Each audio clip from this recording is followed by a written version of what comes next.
The current government shutdown has affected the United States more severely than any other time in history.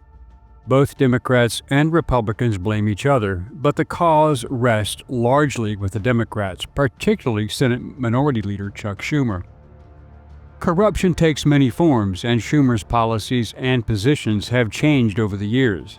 His blatant hypocrisy is glaring, but so is his extremely anti-constitutional and anti-American posture on many subjects. Violent crimes such as murder, manslaughter, sexual assault, kidnapping, etc., being committed by thousands of illegal immigrants, have appeared to have no effect on Schumer and the Democrats. Let's find out why. Who is Chuck Schumer? Why is he considered corrupt by political opponents and many Americans? What has he said and done to illustrate that he is untrustworthy? Hello, I'm Colin Heaton, former history professor, Army and Marine Corps veteran, and welcome to this episode of Forgotten History.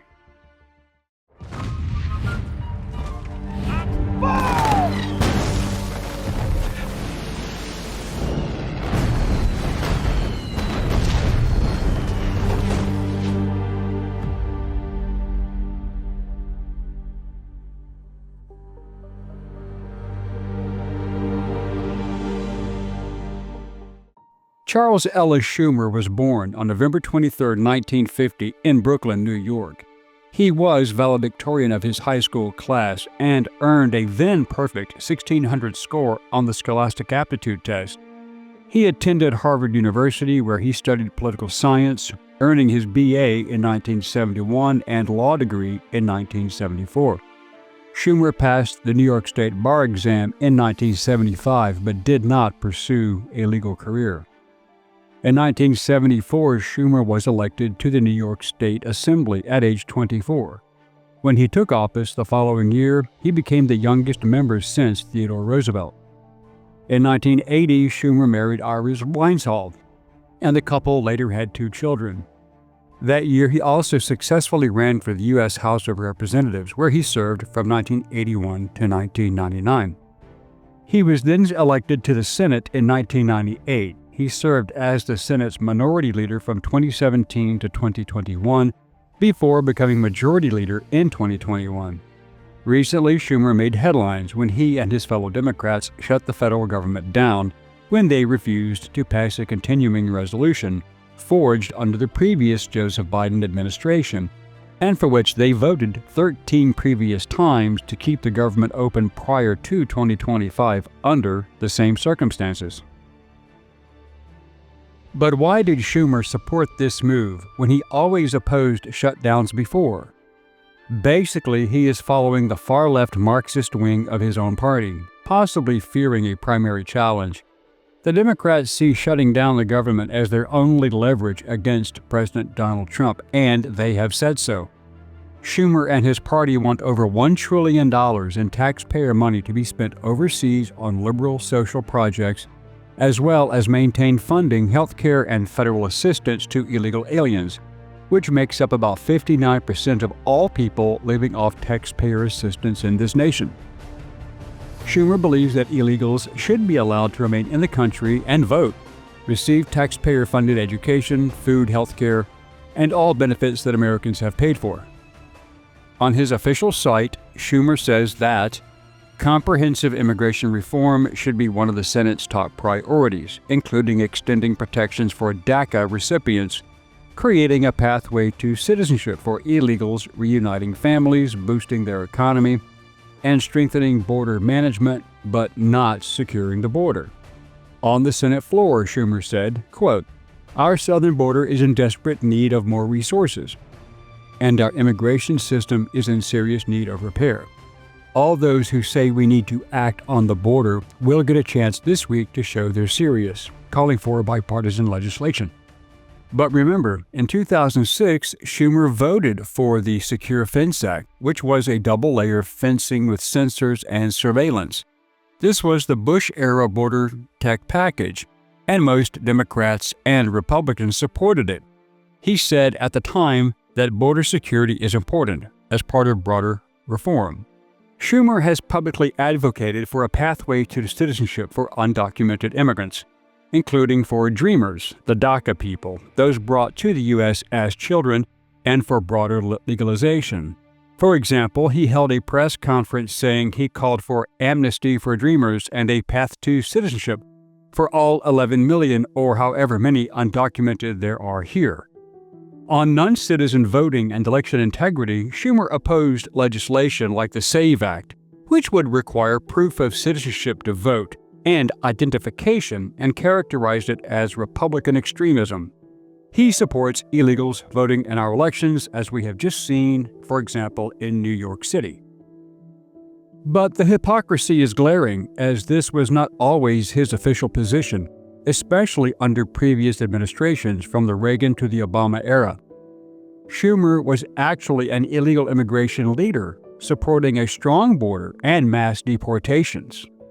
On the question of illegal immigration, earlier in his career, he said, quote, "Illegal immigration is wrong, plain and simple," and he argued for converting the current flow of primarily low-skilled illegal immigrants into a more manageable and controlled flow of legal immigrants who can be absorbed by our economy. And that was under the Clinton administration. But Schumer was playing both sides and was involved in the 1986 Immigration Reform and Control Act, or IRCA, when he was in the House. He played a role in crafting the Agricultural Worker Legalization Program. This program provided legal status to many illegal farm workers, and some analysts argue it inadvertently encouraged subsequent unauthorized migration. He supported the 2013 Border Security, Economic Opportunity, and Immigration Modernization Act, known as the Gang of Eight bill, which passed the Senate but died in the House of Representatives. So what changed?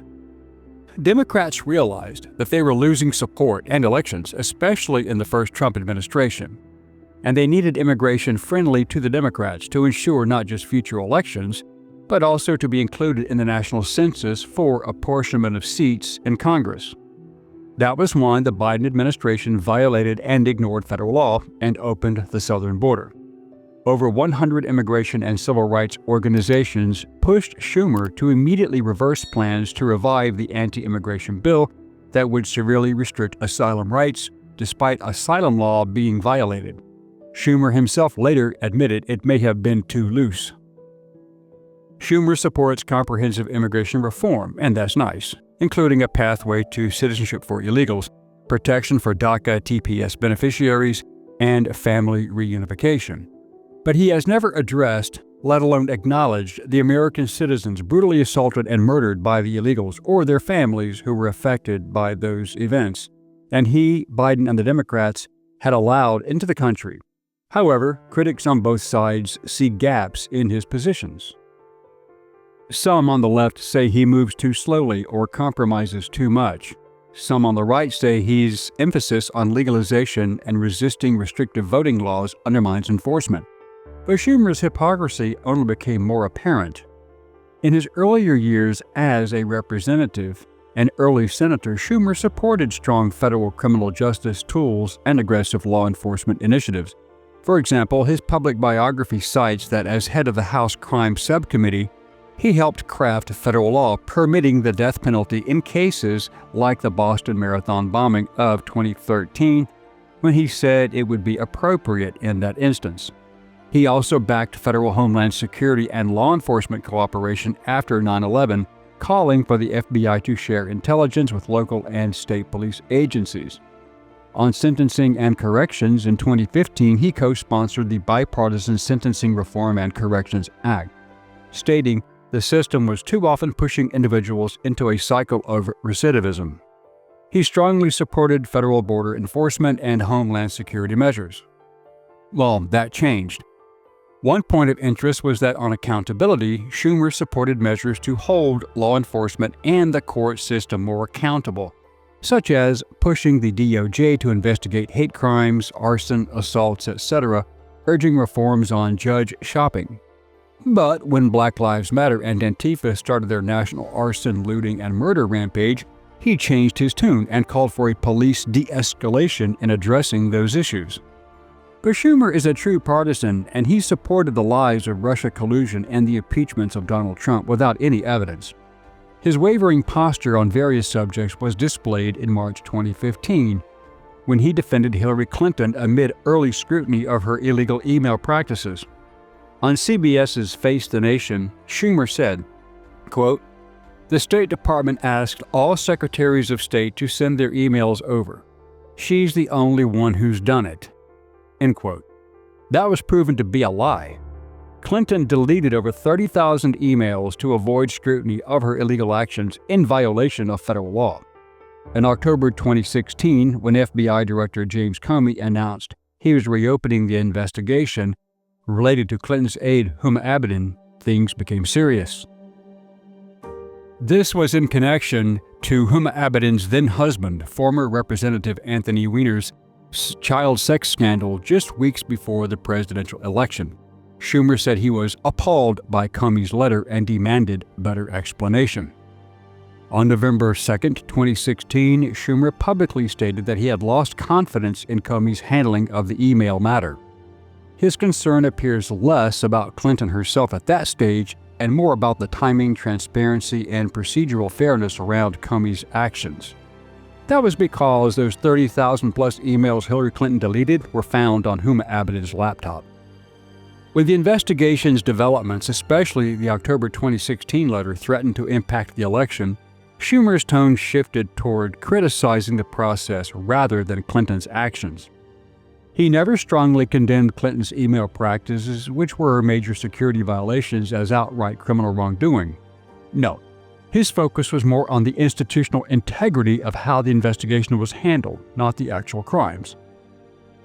However, Schumer has long identified as pro-Israel and been consistent until recently. In a major 2023 speech, he invoked his heritage and role as Shomer Yisrael, guardian of Israel, while reaffirming U.S. commitment to Israel's security. He was an early and vocal opponent of the United Nations Security Council Resolution 2334 of 2016, which condemned Israel settlement building in the occupied territories, citing the UN's bias against Israel. He supported the relocation of the U.S. Embassy to Jerusalem under Donald Trump in 2018 and said he had sponsored legislation for that move 2 decades ago and applauded the Trump administration for carrying it out.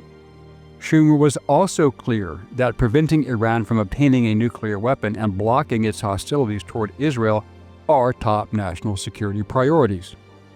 Schumer has backed strong U.S. defense ties to Israel, including arms transfers and broad support for Israel's right to defend itself, but he also supported the unrealistic two-state solution as the only realistic long-term outcome for Israeli-Palestinian peace. Then, under pressure from the progressive left wing of the Democrat Party, in March 2024, he broke sharply from the unqualified support line by publicly calling out Benjamin Netanyahu's government as an obstacle to peace and urging new elections in Israel, which, by the way, is election interference. Sound familiar? In fact, he supported President Barack Obama sending money and advisors to try and stop Netanyahu from being elected. Again, election interference in a foreign nation. Schumer once more tried to play both sides. In March 2024, he said, quote, "Palestinian civilians do not deserve to suffer for the sins of Hamas. Israel has a moral obligation to do better," end quote, cautioned that Israel risks becoming a pariah if it pursues war and security policies with high civilian casualties, failing to mention that Hamas was responsible for the casualties by using the people as human shields and setting them up to be targets by refusing to allow them to reach safety. Schumer was also a major supporter of Ukraine funding for their war. Regarding the January 6, 2021 protest on Capitol Hill, Schumer said the attack stemmed from the false big lie about the 2020 election, despite clear federal violations of election laws in several states and evidence of illegal wrongdoing. He pushed for everyone at the Capitol on January 6 to be hunted down and punished if they were Trump supporters, saying things like, "The warnings of history are clear. Had someone had a gun, who knows what would have happened." Schumer also said, "Let's be clear, the people who invaded the Capitol on January 6th, whether they engaged in violence or not, committed a very serious crime, one of the worst days in American history. He also opposed Trump issuing pardons for people who were sent to prison who effectively committed no crimes. On January 6, 2025, marking the 4th anniversary, he said, "It is shamefully, utterly outrageous that the president is considering pardons for these rioters." For Schumer never said a word about the violence and major crimes committed by the Democrat-supported criminals of BLM and Antifa. In fact, on June 2, 2020, Schumer spoke from the Senate floor about the death of career criminal George Floyd and the nationwide protest. Schumer said, "George Floyd's killing spurred justified and overwhelmingly peaceful protests. Americans are frustrated. Americans are angry. Americans are upset at the country they see and want to change it." He added, "It is a good thing that people protest and want to make our country better, especially when it comes to the scourge of racism." He also said, "The small minority who have exploited the protest to wreak havoc and violence are wrong. They are not peacefully assembling. They are breaking laws and putting their fellow citizens in danger." But Schumer never demanded the arrest or prosecution of the people who were actually arrested for setting fires and attacking police. He also directly criticized certain federal and local law enforcement actions in reaction to the arsons and riots. For example, Schumer slammed the use of tear gas and military resources against protesters, calling for investigations of such actions and for reform of law enforcement, claiming such actions were not justified. He must not have seen the cities being torched or people being beaten on TV by the majority of Democrat-supported criminals. But Schumer, while claiming to take the moral high ground and denouncing what he called right-wing calls for violence, of which there were none, he cited violence when, according to the Supreme Court decision to reverse Roe v. Wade and return the abortion issue back to the states under the 10th Amendment in 2020, he said publicly, "If you go after Roe, you won't know what hit you." In fact, Schumer broke federal law when he stood outside the court and publicly threatened Justices Gorsuch and Kavanaugh by name during the abortion case hearings, and Chief Justice Roberts publicly rebuked him. The GOP called it incitement, and Schumer then half-walked it back, but it stuck to him. But let's look at how Schumer made his money, like most politicians, earning far more than his federal salary. Despite his public image as fighting for every man, the protector of the little guy, Schumer's elitist attitude was always on display. He publicly condemned and attacked Republicans for being in the pocket of financial entities and lobbyists. So let's examine Schumer's campaign donors. Some of the greatest contributors are the securities, investment, and hedge fund companies, with Wall Street being a very stable revenue source, especially since New York is the capital of that universe. And remember that he chaired the banking committee at various times where rules and regulations were decided at the congressional level, and they donated to him. Major left-wing law firms, especially in Manhattan, are his main donor base, along with real estate developers. New York developers have been long-standing high-dollar bundlers for him, as well as pharmaceutical and medical manufacturing companies. He is also financially floated by the high-tech, highly regulated corporate sectors, utilities, insurance, and woke Hollywood entertainment industries. The main criticism is that Schumer is funded by the very power structures he claims to restrain. All his financial support makes perfect sense when you look at the fact that Schumer backs federal aid to cities regardless of whether those cities limit ICE cooperation and violate federal immigration law. He has opposed GOP bills that would cut off DOJ or DHS grant funding to sanctuary jurisdictions, again violating federal law, which he frames as public safety through community trust and not as harboring criminals.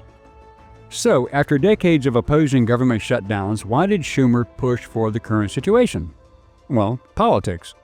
The left pushing for over $1 trillion to support woke projects and illegal aliens forced Schumer to acquiesce for his political survival, showing that he is indeed a politician and never was a statesman.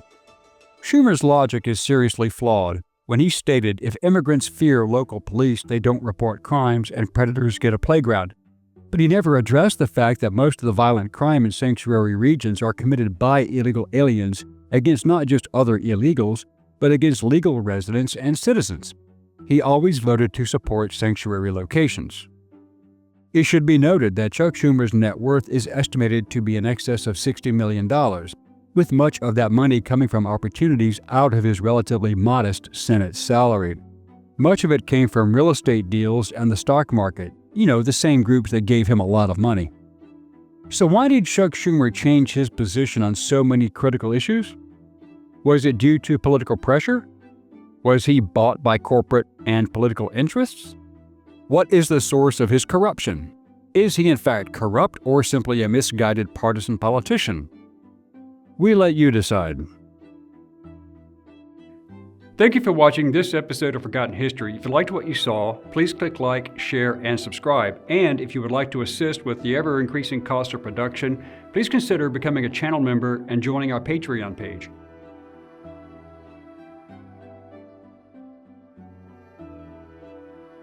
Please check out our merchandise store. And thanks for watching.